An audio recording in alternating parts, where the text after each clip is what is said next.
Part 1: Giants Beneath the Waves. What if the greatest empire ever to exist wasn't human at all? Imagine a civilization of towering giants, descendants of gods and mortals who ruled the seas, commanded advanced knowledge, and built wonders that still baffle engineers today. And then, in a single night of fury, their empire sank into the ocean. This isn't just the legend of Atlantis. It may be the forgotten history of the Nephilim, the forbidden offspring of heaven and earth. Plato, the great philosopher of Athens, recorded the tale in 360 BCE in his dialogues Timaeus and Critias. He described a mighty island empire beyond the Pillars of Hercules, today's Strait of Gibraltar. Atlantis, he said, had vast armies, glittering temples, and kings of divine blood. But arrogance consumed them, and the gods struck them down, sinking their entire realm beneath the waves. Meanwhile, the Hebrew Bible tells another tale. In Genesis 6, the sons of God saw that the daughters of men were beautiful, and they took them as wives. Their offspring were the Nephilim, the mighty men of old, men of renown. They were giants, warriors, hybrids, half divine, half human, and like Atlantis, they defaced destruction when God unleashed the flood upon the earth. Could it be that Plato's divine kings and the Bible's Nephilim were one and the same? To fragments of a lost memory describing a single, terrifying truth, that an ancient civilization of giants once ruled the world, across cultures. The echoes repeat. The Sumerians spoke of the Anunnaki, gods who came from the heavens and mingled with humans, grounding knowledge but demanding worship. The Greeks told of Titans, towering beings who ruled before Zeus cast them into Tartarus. Native American tribes, from the Paiute of Nevada to the Choctaw of Mississippi, told legends of giant races, some benevolent, some cannibalistic. How is it that cultures oceans apart share tales of giants who fell from favor, who built empires, and who perished in cataclysm? Plato's Atlantis is said to have fallen around 9,000 years before his time, roughly aligning with the end of the last ice age, a period of massive floods and rising seas. Biblical tradition speaks of a deluge that wiped out the Nephilim.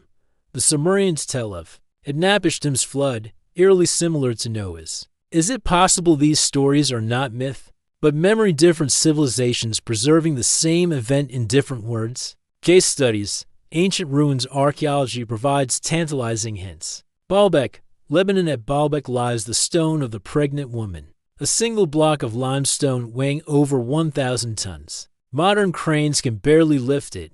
Who, thousands of years ago, carved, moved, and placed stones of such magnitude? Were these the works of ordinary men or the Nephilim? Giants with strength beyond human. Yonaguni Monument. Japan. Beneath the waters off Japan's Ryukyu Islands rests a vast sunken structure, steps, terraces, and what some believe is a pyramid. If Atlantis was real, could Yonaguni be a fragment of its scattered empire? Tiwanaku. Bolivia. In the high plains of South America lies Tiwanaku, a city of megaliths so precisely cut they fit together like puzzle pieces with no mortar. Legend speaks of Viracocha, a tall, bearded god, who came from across the sea to teach civilization. Was Viracocha a surviving giant Tanarov? Atlantis? Each ruin deepens the question. Were these sites remnants of a lost global culture, destroyed by a delugean empire of giants? The Forbidden Connection. The Book of Enoch, once cherished by early Christians but later banned from the canon, tells a forbidden tale. It describes angels descending to earth, taking wives, and producing giant offspring. These giants, the Nephilim, corrupted humanity with forbidden arts, weapons, sorcery, astrology. In response, God sent the flood to erase them. But here is the haunting detail.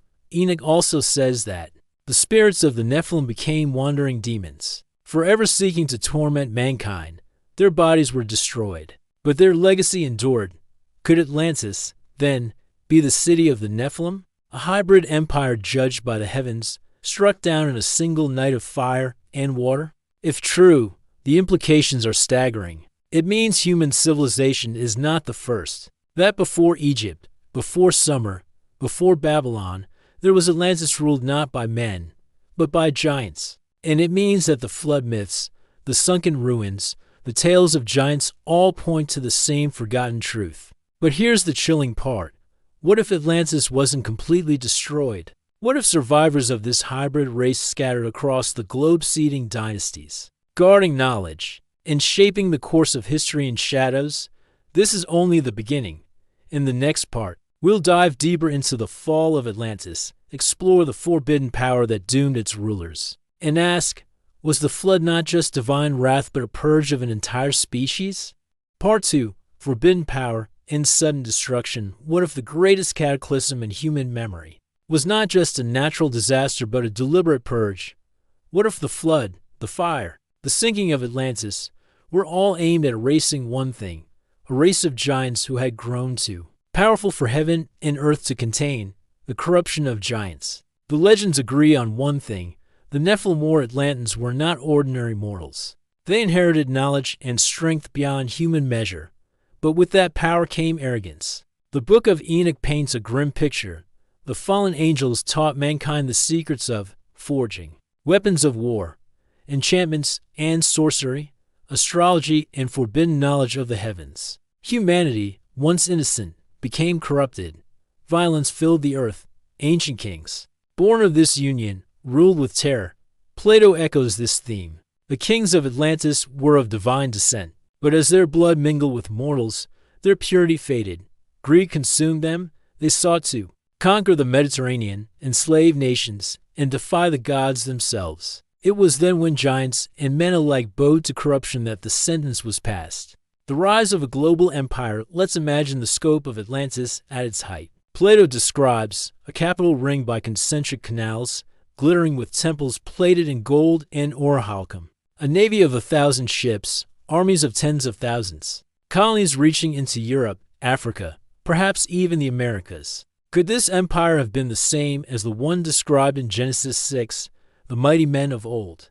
Men of renown? If so, Atlantis wasn't just an island. It was the heart of a global network, a civilization of giants whose influence stretched across continents. The flood myths and ruins we see today may simply be the scattered remnants of this once unified world. Case studies, clues of forbidden knowledge. The Great Pyramid of Giza. Scholars say the pyramid was built around 2500 BCE, yet its alignment to true north is so precise that even modern instruments struggle to replicate it. Was this architectural genius or the lingering fingerprint of Atlantean knowledge preserved by priests? Göbekli Tepe, Turkey. Dated to nearly 12,000 years ago, Göbekli Tepe wrote history. Massive stone pillars carved with animals and symbols stand long before civilization was supposed to exist. Could survivors of Atlantis have built it a cultural outpost after the flood? Megalithic walls of Sacsayhuaman, Peru. Gigantic stones weighing over 100 tons, fitted with such precision that even a sheet of paper cannot slip between them. How did pre-Columbian builders achieve this? Or were these the works of beings far stronger than men, giants shaping the world in their own image? These ruins may be the smoking gun, the evidence of a knowledge base erased from our textbooks, but preserved in stone. The great cataclysm, and then came the end. Plato describes it as a single night and day of misfortune, violent earthquakes, floods, and fire. The island of Atlantis vanished beneath the sea. The Bible says, the fountains of the great deep burst forth, and the windows of heaven were open. The flood drowned the Nephilim. Only Noah's family survived. Ancient Mesopotamia speaks of Enlil, the chief god, sending a deluge to wipe out humanity's corruption. Different cultures, same memory, a cataclysm that targeted giants, gods, and their human collaborators. But was it purely divine judgment, or was something else at play? Forbidden theories. Some researchers suggest the flood was not supernatural, but cosmic. At the end of the Ice Age, around 11,600 years ago, sea levels rose catastrophically, possibly triggered by a comet impact. The Younger Dryas impact hypothesis, if true, this lines up eerily with Plato's date for Atlantis' destruction. Did ancient texts simply encode natural disaster as divine wrath? Or was the disaster itself a weapon? Could the gods or forces beyond our comprehension have intervened to erase a species that threatened the balance of the world? Here lies the paradox. If the Nephilim were wiped out, why do echoes of them persist? Why do so many cultures still tell of giants roaming mountains, of gods interbreeding with mortals, of dynasties claiming descent from beings not entirely human, and why, even today, do strange skeletal remains gigantic bones. Massive skulls surface only to vanish into museum basements and forbidden archives. The story of Atlantis and the Nephilim is not over. In the next part, we'll trace the survivors. Did remnants of these giants walk away from the flood? Did they see hidden bloodlines, secret societies, and underground empires that still influence our world today? Stay tuned. And subscribe, because the most shocking truth is not how Atlantis fell, but how it may still be ruling us in ways we cannot see. Part 3: Survivors, Bloodlines. In the hidden legacy of giants, what if the giants never truly disappeared? What if, after the floods and the fire, a handful of Nephilim survived scattered across mountains, deserts, and islands, seeding secret bloodlines and hidden dynasties that still shape the world today? And what if the world's greatest empires, secret societies, and even modern elites are the inheritors of a lost giant civilization? After the deluge, the flood was supposed to wipe them out. Yet the Bible itself hints otherwise. Numbers records the words of Israelite spies who entered Canaan. We saw the Nephilim there. The descendants of Anak come from the Nephilim. We seem like grasshoppers in our own eyes, and we look the same to them. This is generations after Noah's flood. If the Nephilim perished, how did Anak's descendants remain? Some say new unions of angels and humans rekindled the bloodline. Others argue a few giants survived the deluge, clinging to mountaintops, islands, or hidden refuges. Either way, the giants walked again. Giants in the ancient world history whispers their presence. Og, king of Bashan, Deuteronomy. His iron bed measured over 13 feet long. He ruled a kingdom known for its giant inhabitants. Goliath of Gath, defeated by David, he stood nearly 10 feet tall, described as a seasoned warrior among Philistine giants. The Anakim and Rephaim, tribes of giants inhabiting Canaan, feared by Israelites. Greek titans, immense beings overthrown by Olympian gods. Norse Jotnar, giants of chaos locked in eternal war with the Esser gods. Are these simply myths or fragmented memories of the Nephilim's descendants? Survivors turned rulers. If Nephilim survived, where did they go? One theory suggests they became rulers in early civilizations. Egyptian pharaohs, many statues and tomb depictions show pharaohs of unusual height and elongated skulls. The idea of divine kingship may have been a cover for hybrid ancestry. Sumerian kings. The Sumerian king list records reigns lasting thousands of years before the flood. Were these immortal kings Nephilim rulers? Mesoamerican gods, Quetzalcoatl and Viracocha, tall bearded figures arriving from across the seas. Teaching civilization. Survivors of Atlantis carrying forbidden wisdom. If so, then the Nephilim didn't just survive, they were branded as gods and kings. Hiding in plain sight. Case studies, bloodlines, and dynasties. The Merovingian dynasty, medieval. Legends claim these Frankish kings were descended from a divine sea creature. Their bloodline is often linked to secret societies like the Priory and the Knights Templar. Were they keepers of Nephilim legacy? The royal families of Europe, many monarchies trace their lineages back to mythical founders, half divine figures, giants, or children of the gods. Coincidence? Or deliberate preservation of hybrid blood? The Anunnaki connection. Ancient Sumerian depictions show towering figures handing tools of civilization to smaller humans. Modern theorists argue these were Nephilim teachers, survivors of Atlantis who established control through religion and kingship.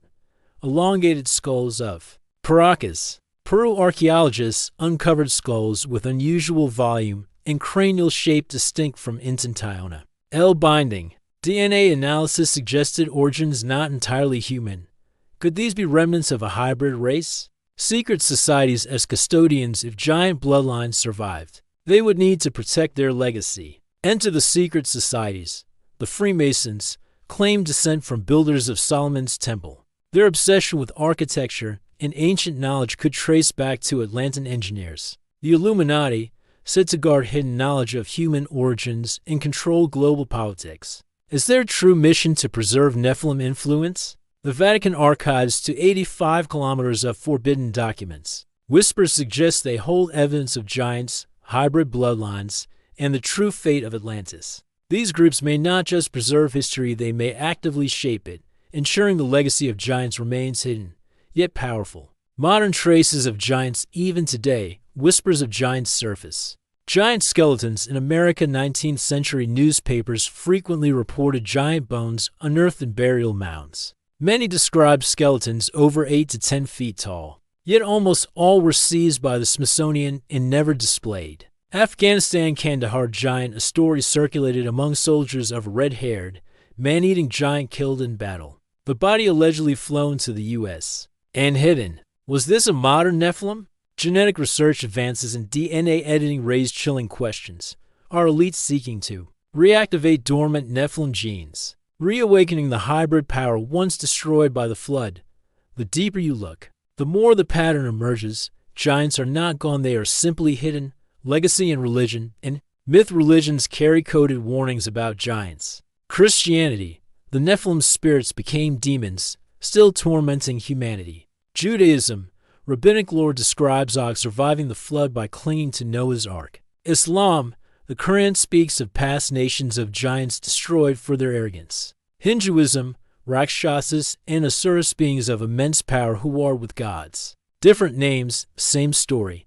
A race of hybrids who challenged divine order were cast down, but whose memory haunts us still. The hidden war. Could humanity still be at war with them? Some researchers suggest that world conflicts, secret rituals, and even economic crises are not random but maneuvers in a hidden war between surviving bloodlines, a war to either suppress or resurrect the Nephilim legacy. When a dynasty falls, when a secret society collapses, are we witnessing just politics or the slow unraveling of a battle begun thousands of years ago between gods, giants, and men? So here we stand. If the Nephilim and Atlantis were one and the same, then human history is not the first chapter of civilization. If giants survived, their blood still flows in powerful veins today. If secret societies preserve their knowledge, then the rulers of the modern world may not be entirely human. And the greatest question remains, was the destruction of Atlantis and the flood a wartime purge, or just the first strike in a war that never truly ended? Because if the Nephilim bloodline is still alive, then perhaps their empire is not a memory of the past but a blueprint for the future. The story of giants, Atlantis, and forbidden bloodlines is not over. It is written in myths, carved in stone, and whispered in the halls of power. But its final chapter may still lie ahead. Will humanity remain free or will the giants rise again? Subscribe, share your theories, and join me because the truth is darker, deeper, and closer than you think.